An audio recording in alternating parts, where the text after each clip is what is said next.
Well, hello and welcome to another edition of Health Solutions with Shawn and Janet Needham, where Team Needham discusses everything healthcare. I'm your host, Shawn Needham, along with my wonderful wife, Janet, and we are streaming live from the Moses Lake Professional Pharmacy Studio today. And today it's just Janet and I. We don't have any guests, and we are going to discuss the Free Market Medical Association and free market medicine. We will be traveling to Dallas, Texas, coming Wednesday, and we will be going to the Free Market Medical Association conference Thursday through Saturday. So, Janet, tell us a little bit about the conference. Well, it's super packed with people who are either interested or who are already practicing in the free market, providing services in healthcare, which is super exciting. Shawn and I have been doing this for a long time, and to connect with other providers throughout the industry, and that includes physicians, surgeons, anesthesiologists, PAs, ARNPs, you name it. So we're super excited. So, tell us, what is the definition of free market medicine? What makes it different than traditional medicine? Well, just like it sounds, free market. And so we take out the equation of insurance company or government intervention for insurance. So the nice thing about this is that consumers have an upfront pricing structure. So before they have any type of service, they know upfront what is expected and what the bottom line would be. So, also known as transparent pricing, right? That's correct. Which S- which if you follow the story of transparent pricing, many people will say it's really difficult, but that's just not, that's a misnomer. It's a lie. It's a fallacy that's being told to us because these people have been able to offer services to clients throughout the United States, being able to tell people upfront what their services are going to be as a fee before they even walk through the door. So, are you telling me if you go to a traditional healthcare provider that bills insurance, there's not transparent pricing? Usually that is the case. And usually the story is you get either a deer look into the headlight of a car, like, what are you even talking about? Or you get, it's just not that easy, it's too difficult. And quite frankly, that's not the case because before insurance took over, physicians, hospitals, pharmacies were offering services without that intervention. And so we're looking for that same type of service again at affordable prices. Most of the time, the price is less by the time a consumer has had their insurance bill. The bill that they pay afterwards is more than what they would have paid with cash up front. So, what about service? You said price is lower, but what about service? Right. So a lot of times we equate higher prices with better service or better quality, and that's just not the case because if you think about the fact that these people are offering these services over time, they're really good at what they do, and so they can offer it at a lower price, at a better quality, and people between the patient, the doctor, the pharmacist, the radiologist, all that, people are much happier. Well, so tell our listeners and viewers, Janet, a little bit about the history of Moses Lake Professional Pharmacy and why 20 years ago we actually were pioneers and stopped billing insurance. And we were called crazy. We were told by families and friends, we were told by even some of our employees that we wouldn't be in business much longer.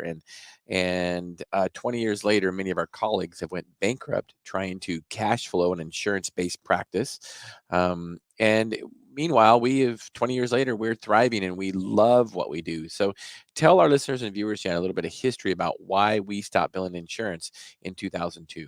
Sure. Well, from a business standpoint, it just didn't make any sense to keep billing for something that I was waiting to hopefully be paid for within 90 days, which is crazy because I've already had to replace my inventory. I've already had other clients that need the product.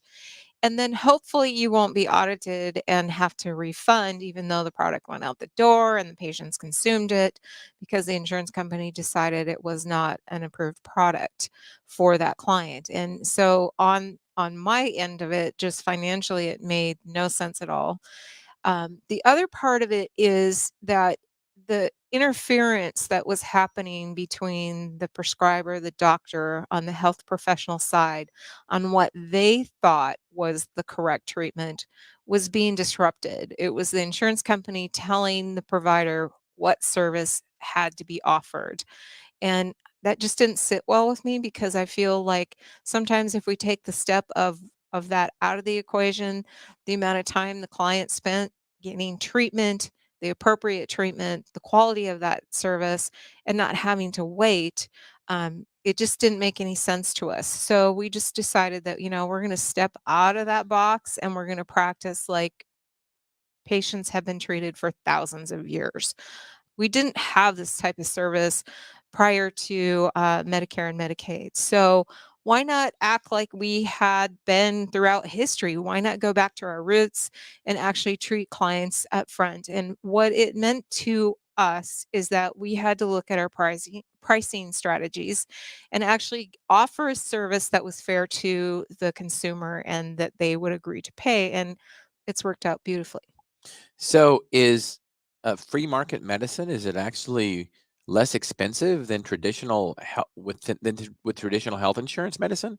Most of the time it is because it's not being driven by outside medicine. So, for example, Big Pharma is not driving a product. So, if there's been a product on the market, at least on the pharmaceutical side, that works, we go with something that's affordable to the client. And a lot of times that discussion can happen between the pharmacist, the doctor, and the patient. And so there's not an outside source that's hovering over us saying, well, I think you should have this or you should have that. And some of the new products I would never recommend to a client. So it really, from my standpoint, means that the consumer wins. Their healthcare is better. They get to have a say in decision as to how to proceed and how they want to be treated. Well, I actually wrote a book about it. You talked about Medicare and Medicaid, and Medicare and Medicaid is actually fairly new when you look at it in the terms of healthcare. It was enacted legislation in 1964.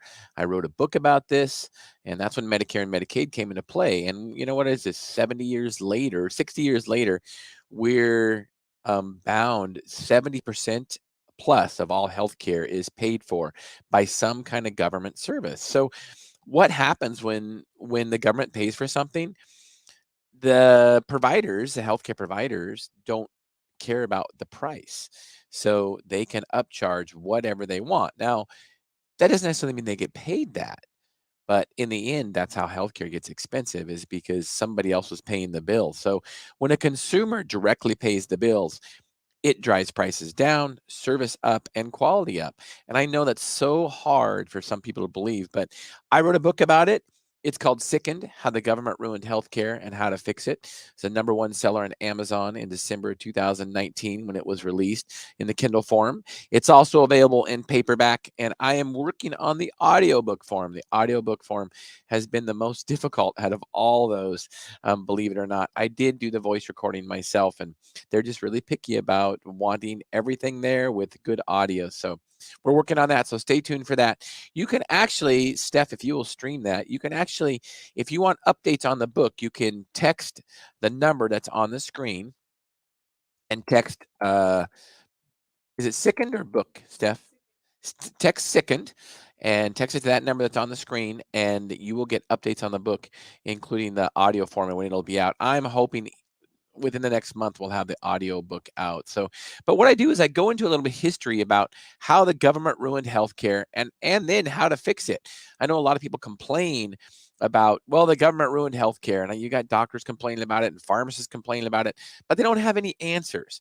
Well, first of all, one of the first answers is to educate and empower people to take charge of their own health. And I think, if anything, over the last 2 years, that has become really, really clear, is that we don't want an insurance company, a hospital, or anybody else taking, total charge of our health. We need to be in charge of our own health to prevent ourselves from having to go and seek healthcare services. That's first and foremost. But also another one, and I write about it in chapter 6. There's a 6-step solution on how to fix healthcare. The first one, I'm giving you tips here, giving away the book too. The first one is to educate and empower consumers to take charge of their own health. But one of those other 6 steps is for healthcare professionals to get out of the system. Stop being accessories to the crime. Stop billing the insurance companies and act like you're doing a good service, because you're not. You're not doing a good thing for the patient. You're increasing prices, you're decreasing service, and quality sucks too. And I think pretty much any patient would admit that over the last 2 years, 4 years, 5 years, 20 years, that healthcare services have declined in quality and just in service in general, and prices have obviously escalated. So if you want to be part of the fix, read my book Sickened: How the Government Ruined Healthcare and How to Fix It.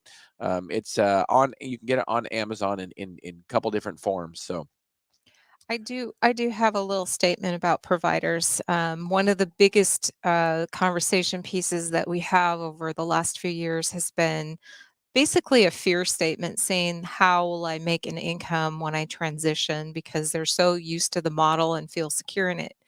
And my answer to that is this: there are more consumers and more patients out there that call even our pharmacy regularly asking, who will see me? I can't get into my clinic until 3 months or 2 months down the line. I can't get in today. I need to be seen. So if somebody just opened their door and offered basic family practice services for cash fee at a decent price, I honestly believe you could not go wrong because it is being asked for. We're just not listening. I think this is the only industry out there today where consumers, well, maybe there's a few others, but one of the highest demand for this type of practice. And honestly, I don't think you could go home at the end of the day without being busy the whole entire day.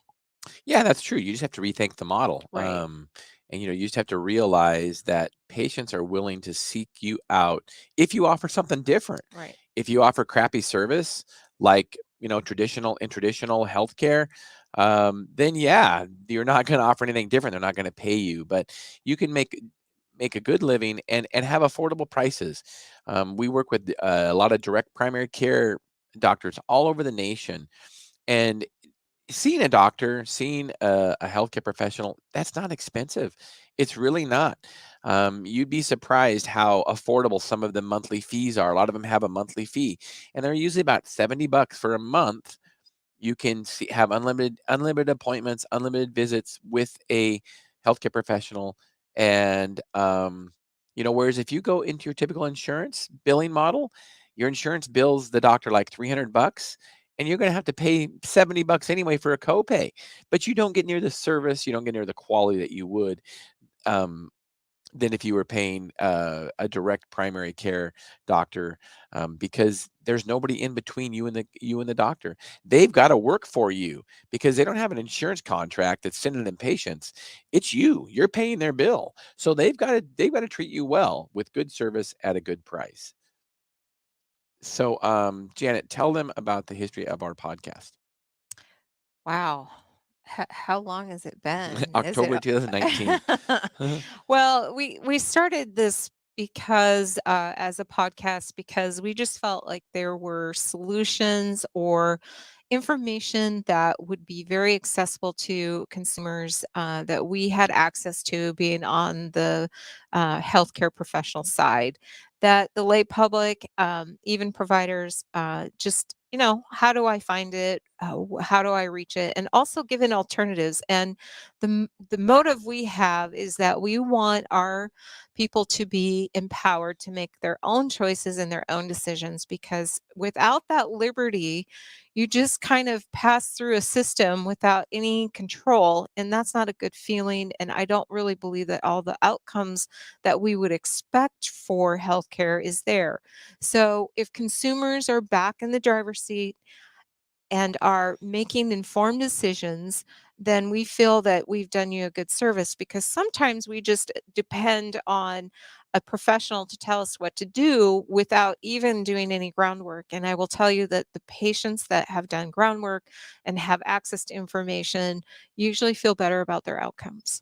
Well, I think one of the problems is that most people, unfortunately, they listen to their healthcare insurance, Right. and their healthcare insurance company They have networks, and they tell them what doctor they can go to. Well, that's not necessarily the best doctor. That's just a doctor that signed a contract with that insurance company. So unfortunately, patients don't do a lot of their own research, and some of the best doctors don't. Most of the best doctors don't take insurance, period, because I believe if they did, they don't have to take insurance if they are a good doctor, because they will get patients that way. And I will tell you, as a healthcare professional, not having insurance contracts, it is very liberating. Janet did mention Oh, that. yeah. One of the nice things about it is that people come to us not because their insurance company told them, but because they chose us.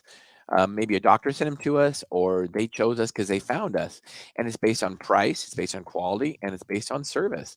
That is very rewarding. I will tell you, in a typical healthcare practice, most doctors, physical therapists, pharmacists that bill insurance, the only reason those patients are coming to them is because they're on the preferred network provider list.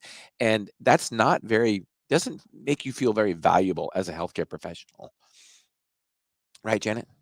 Oh, I agree. And I think one of the things that has been lost in the shuffle is most doctors have taken a Hippocratic oath. And heard Dr. Keith Smith talk about this. He's a director at the Oklahoma Surgical Center. And if you are bankrupting your patients, that oath has not been withheld or has not been honored. And it's a crime because if we look at statistics, the patients that are actually going bankrupt are not the ones that we would think. We think it's all the people that don't have coverage, but it's also patients who do have insurance. So there's something wrong with the system, and it's real and it has to be fixed. And I think the way we take back is become informed as a public, and also to have providers offer those services to the public at a market price. That is correct. And stay tuned for more, because we're going to be updating you when we're at the Free Market Medical Association conference.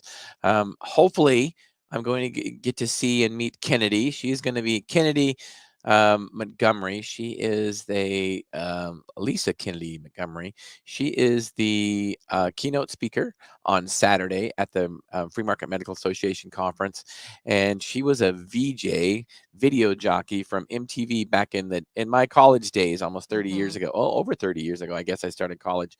And so that's initially where I met her or saw her, and actually was introduced to a lot of free market principles, that libertarian values. So you don't want to miss out, because we're going to be updating everyone on our stay at the Free Market Medical Association, and hopefully we'll get some good time with Kennedy. So stay tuned for that, because we do have a live podcast Thursday. I think it's 11 a.m. to 12 p.m. That'll be Central Time, because it's Dallas, so it'll be 9 a.m. to 10 a.m. Pacific Standard Time. So you don't want to miss out for that, because hopefully we'll have a special guest with us. So stay tuned for that. And as always, thank you for listening and watching Health Solutions with Shawn and Janet Needham. Thank you.